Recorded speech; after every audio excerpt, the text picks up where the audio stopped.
Hello, good afternoon, everyone. Thank you for coming to join me. I've been making Christmas journals for a good month or so, and I feel a little bit Christmased out. So I thought I'd have a play and do something that's a bit different for me, a different style of journal. And for these, I'm going to use some papers from Black Creations, and I think these ones are called Time of Mushrooms, and it's obviously got mushrooms on it, but it's also kind of a painted ledger papers in the back. So there's some lovely images on these of mushrooms. I don't know why I fancied just working with mushrooms. Why not? So I think there's 9 journal pages with the mushrooms on. And then there's also, I think this is an add-on.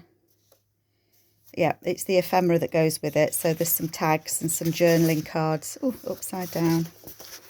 And I've printed these on cardstock, and I've backed everything as well. So there's, you get a good choice of things here. And I've also printed off the patterns of yesterday. These ones are called. And I used these when I did the envelope flip folio, the last project that I did using Black Creations papers. So I'll put a link below so that you can see these kits, but I'm really happy the way they print out and the images and everything. So I'm going to use these journal pages with the mushrooms on, but I wanted to do something a bit different. So some of you saw that on Instagram that I was colouring some calico, and I got some quite nice results. So I've kind of ripped the pieces of calico. I haven't measured them.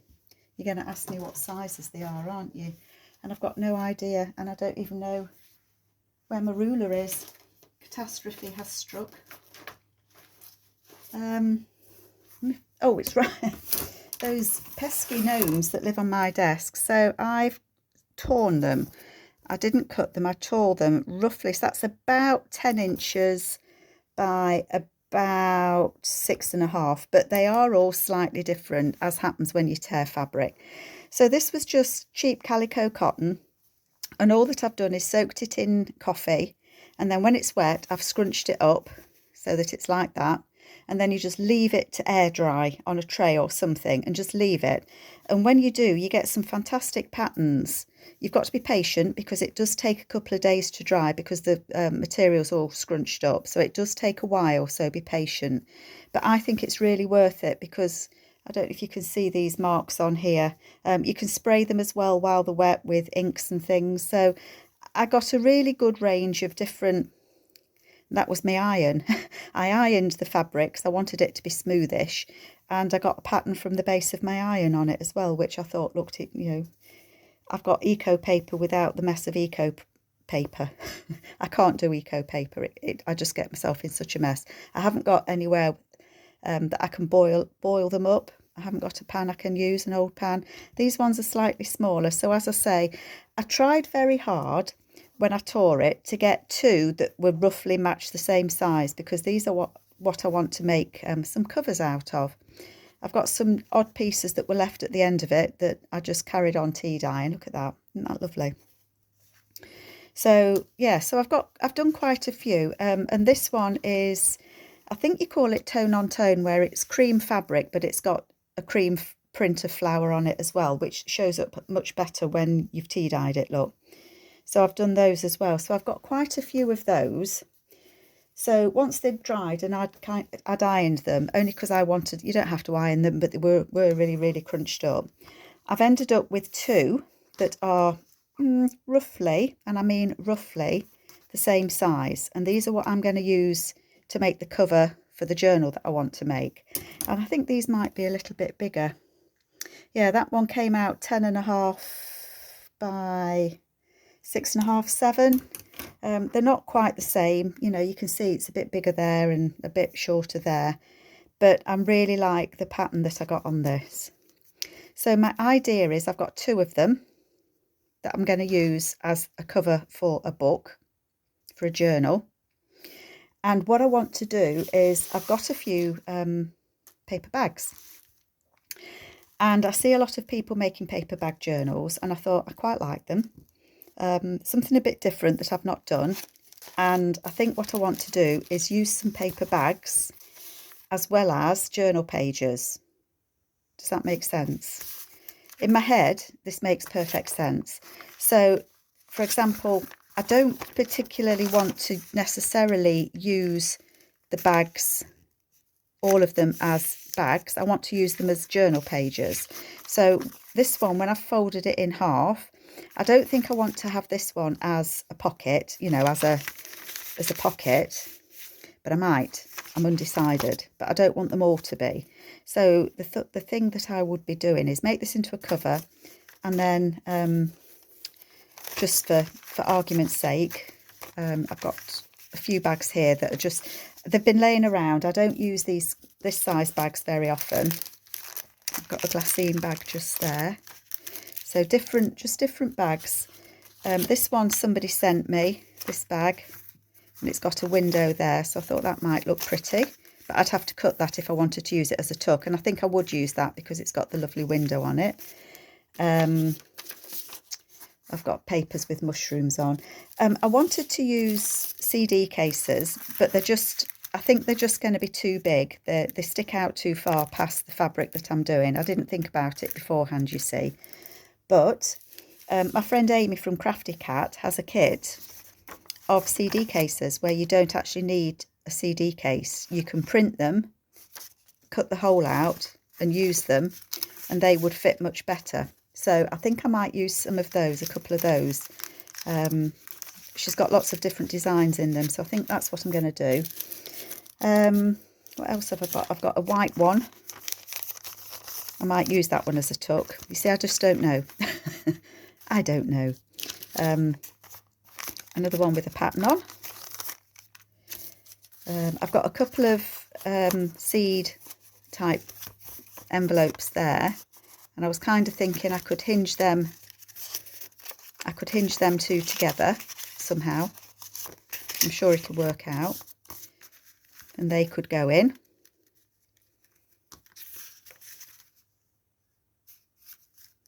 Have a look at how I can use them, and I've got a bigger bag as well there, so I thought that could go in. So they all kind of fit within the cover. And I thought with some extra, with the journal papers, the mushroom papers, I thought that might make a nice little journal. What do you think?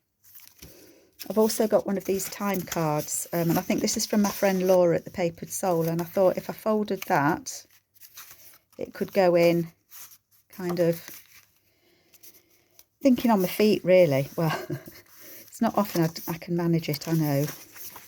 So it would go like that on one way, and then when you turn over, it would flip out. If I could fold it, I might need to trim a bit. It might work. If I put it near the centre, yeah, because it doesn't interfere with that bit. So if that went quite near to the centre, or if I just cut a bit off it, that would work as well. So I think that's what I want to do, but I need to play with the bags. Got another one there, look. That's pretty with the lace on. And I've also got a doily that I thought might look quite pretty as well. So I don't know what you think about that. Let me know. Has anybody else made one of these? I feel like I'm kind of flying by the seat of my pants doing something that I haven't done before. So I thought I would bring you along on what I'm thinking for the cover, and then you can tell me what you think. So I want to have these open at the top so that the pockets, and I want to make tags that go in there that are quite stiff, because then that will give this cover a little bit of body. So bearing in mind that I want to keep these openings front and back, I wanted to decorate it. And I also want to add something to the spine. I don't want to cover too much of this beautiful pattern up. So which way to have it, that's the other thing, isn't it? That's quite nice, isn't it? They're both quite nice, to be fair. I found this doily that I'd been given. I'm saving all these little bits of cotton, by the way. I found this doily, and when I got some of my laces out. I haven't got that many laces, but when I got it out, I thought, well, it fits there perfectly. So I'm thinking that has got to be a pocket on the front. I found, well, I've had a look through my buttons and found some very nice buttons, and I thought I might put a button in the middle there, is what I thought. So that was thought number one. Thought number two is definitely want that as a pocket, but I want something around the spine, just so that it gives it a little bit of more sturdiness, if that's even a word. I know that's got bees on it, but I wasn't going to use it that way. And it's too long, I know that. And that fringe is too long, I know that. But what I thought was, I found a lace that is roughly not far off the size of that. So what I thought was I could attach this lace on here, fold it round to the back like that. I hope you can see this and I'm not just blabbing on. And then that could go on there like that. And then I have got some of this little flower trim that's been coffee dyed, and I thought that might look nice down there. Can you see that? This light is rather, is that better? Not quite so bright. So you can see it's all different shades of creams, and then it's going to have a tuck spot just here with something in it, and then that's going to be a pocket there. So I quite liked that. So what I'm going to do is I'm just going to clip those together just so that I can remember what I'm doing. I do like these clips. They come in such use. They are so useful. 1, 2, 3. So I like that. I thought that I might have that daisy trim. I need to kind of pull these fabrics so that they're a little bit straighter than they are now. So I quite like that. What do you think? With a pocket or with and a button, maybe. Does it need something round the bottom? I don't know. And then on the back, I thought I have a little piece of fabrics everywhere. I've got a little piece of sari that I thought I could attach in there, like so. And I could also put this flower trim on that edge as well, up there like that. So what do we think that looks like? So that would be front and back. And then this would wrap round and then tuck through as a closure. And I think I've got a charm with a mushroom on that I thought might be nice on there just to hang down.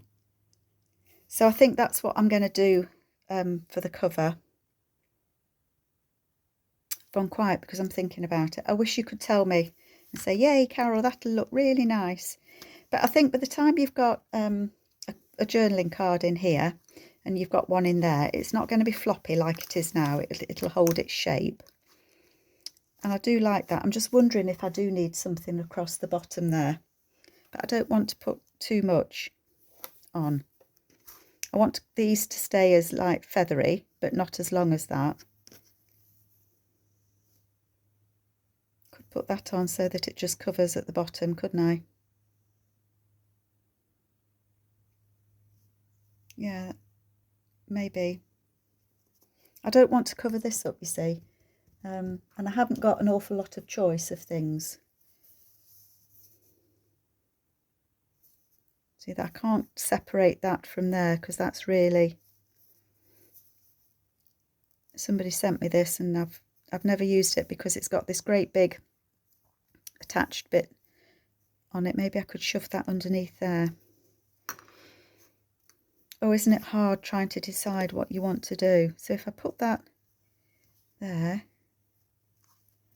oh, maybe that would be all right.